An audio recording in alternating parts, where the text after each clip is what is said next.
Halo semuanya, kembali lagi bersama saya Madianto. Kali ini kita akan membahas tentang cara menghemat biaya hidup agar keuangan bisa selamat. Biaya hidup yang tinggi memang menjadi persoalan yang sangat sulit untuk dilepaskan. Terkadang biaya hidup yang tinggi merupakan tuntutan situasi perekonomian negara terkini, membuat kita terperangkap dengan situasi yang ada. Di sisi lain, biaya hidup yang tinggi juga kerap dipengaruhi oleh lingkungan tempat tinggal, khususnya daerah perkotaan besar. Banyak juga kasus di mana biaya hidup yang tinggi dihasilkan dari gaya hidup yang menuntut banyak pengeluaran.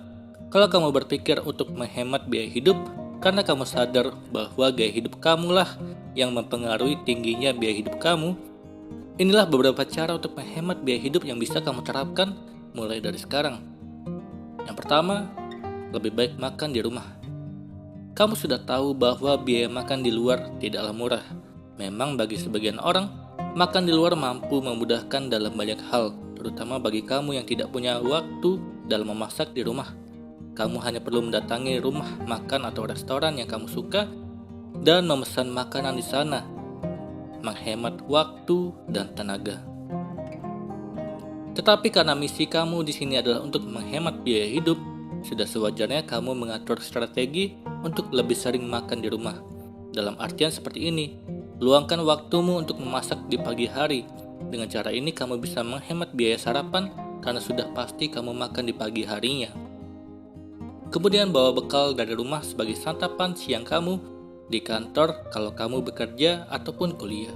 Kamu juga bisa menyiapkan bekal untuk makan malam kalau memang harus lembur, atau kamu merasa akan sampai di rumah lebih malam karena macet misalnya. Biaya bahan baku makanan jauh lebih murah ketimbang total biaya makan di luar. Jadi perbanyak kesempatan untuk memasak sendiri dan makan di rumah menjadi salah satu cara untuk menghemat biaya hidup. Kedua, kurangi aktivitas nongkrong atau kegiatan hiburan lainnya. Banyak sekali orang yang senang dengan aktivitas di luar rumah seperti nongkrong ataupun kegiatan yang berkaitan dengan hiburan lainnya. Kalau kamu termasuk salah seorang di antaranya, ini saatnya kamu mengurangi kegiatan tersebut. Pengeluaran yang besar dimulai dari yang kecil. Meskipun kamu hanya memesan kopi, dan kalau rutin kamu lakukan, berapa pengeluaran kamu selama sebulan hanya untuk memesan kopi? Itu hanya dari kopi. Nah, berapa kali kamu menjalani aktivitas nongkrong atau kegiatan hiburan lainnya di luar rumah yang seharusnya kamu gunakan untuk mengeluarkan uang dalam sebulan? Kalau kamu hitung biaya pengeluaran hanya untuk hal-hal tersebut, kamu pasti akan terkejut besarnya pengeluaran yang sudah kamu keluarkan. Jadi kurangilah aktivitas nongkrong dan hiburan di luar rumah yang lainnya untuk menghemat biaya hidupmu. Ketiga, cari alternatif transportasi yang jauh lebih hemat. Kalau kamu terbiasa menggunakan kendaraan pribadi dan memakan biaya yang lebih mahal ketimbang ketika kamu menggunakan transportasi umum, maka kamu perlu mempertimbangkan untuk mulai menggunakan transportasi umum. Selain itu, tidak semua transportasi umum memiliki tarif yang sama. Meski transportasi umum semacam ojek online pada dasarnya lebih praktis dan murah, terkadang transportasi tersebut tidak lebih murah ketimbang ongkos bus. Kalau kamu mengetahui rute dan transportasi yang tepat dalam aktivitas harianmu, juga berdasarkan pada kenyamanan menurut preferensimu, segera terapkan itu. Sebab tujuanmu adalah menghemat biaya hidup, jadi kamu harus tetap mempertimbangkan biaya pengeluaran untuk transportasi sambil mementingkan keselamatan tentunya. Pilih produk alternatif ketika berbelanja. Selama ini kamu mungkin sudah terbiasa dengan membeli produk yang bermerek, dan semua orang tahu bahwa produk bermerek itu tidaklah murah. Oleh karena itu, pilihlah produk alternatif yang lebih murah ketika berbelanja. Tidak mesti bermerek dan mahal, asalkan cocok dan nyaman untuk kamu kenakan. Banyak sekali produk di luar sana yang sangat berkualitas dengan harga yang jauh lebih murah, meskipun mereknya tidak sepopuler merek favoritmu. Ketika kamu ingin menghemat biaya hidup, maka kamu harus mempertimbangkan kebiasaan untuk memilih produk alternatif yang berkualitas dan lebih murah ketika berbelanja. Strategi lainnya dalam menghemat biaya hidup, yaitu kurangi tagihan listrik dengan mematikan produk elektrik yang tidak digunakan atau tidak terlalu penting. Juga kurangi penggunaan listrik secara keseluruhan, misalnya mematikan lampu ketika tidur. Kedua, kurangi tagihan pulsa biar sekecil apapun karena untuk zaman serba digital dan internet ini, pulsa merupakan hal yang sangat signifikan pengaruhnya terhadap tagihan. Lalu, kurangi tagihan laundry dengan cara mencuci pakaian sendiri di rumah dan boleh dilakukan setiap akhir pekan. Dan jaga kesehatan, karena seberapapun besarnya pendapatan kamu akan cepat habis kalau kamu sakit-sakitan. Hal lain yang bisa kamu lakukan setelahnya, setelah kamu menerapkan cara menghemat biaya hidup tadi dengan baik, kini keuangan pribadimu sudah jauh berubah ke arah yang lebih baik dan kemungkinan besar kamu memiliki dana yang lebih untuk dialokasikan. Kamu bisa memanfaatkannya untuk menabung ataupun berinvestasi. Tabungan dan investasi adalah sesuatu yang sangat penting dalam mempersiapkan masa depan. Kali ini kita akan membahas tentang tips mengatur keuangan pribadi. Memasuki usia dewasa adalah waktu yang tepat untuk mengatur keuangan secara bijak.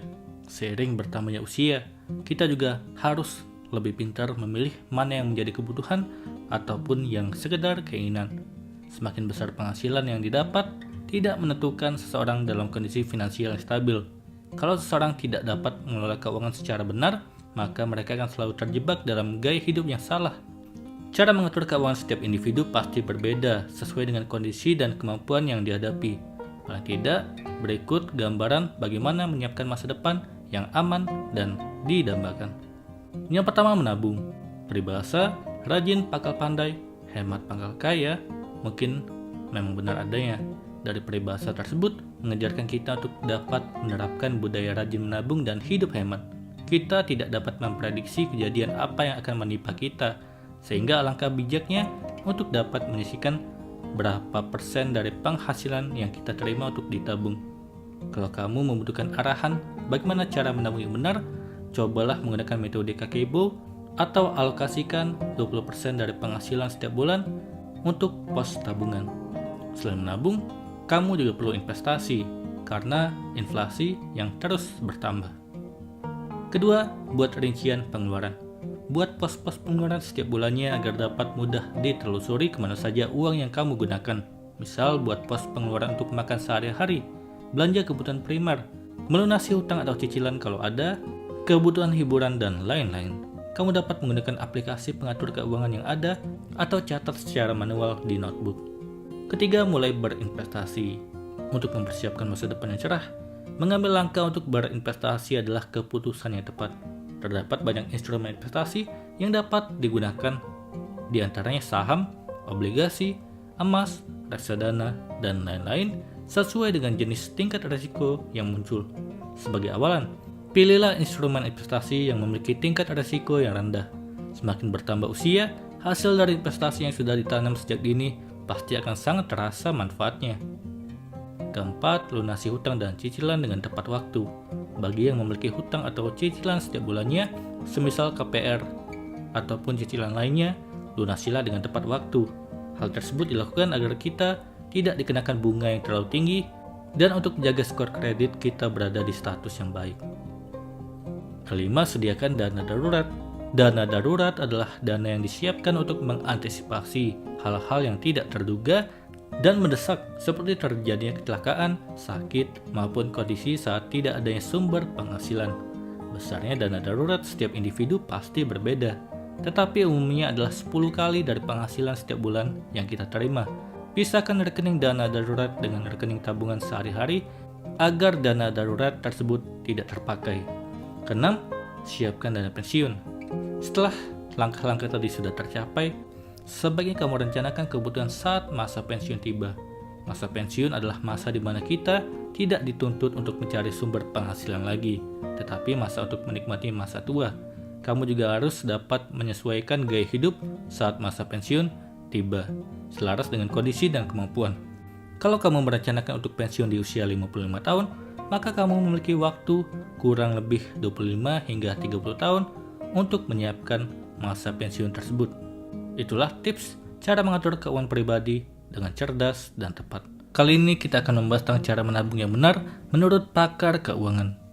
Menabung merupakan salah satu cara dalam pengelolaan keuangan yang bertujuan untuk menyiapkan dana cadangan di masa depan.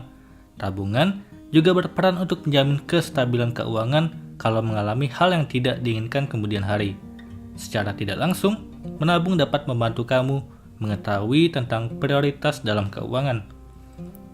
Memulai aktivitas menabung berperan penting dalam alur keuangan, terutama bagi kamu yang baru saja bekerja dan pertama kali memiliki penghasilan.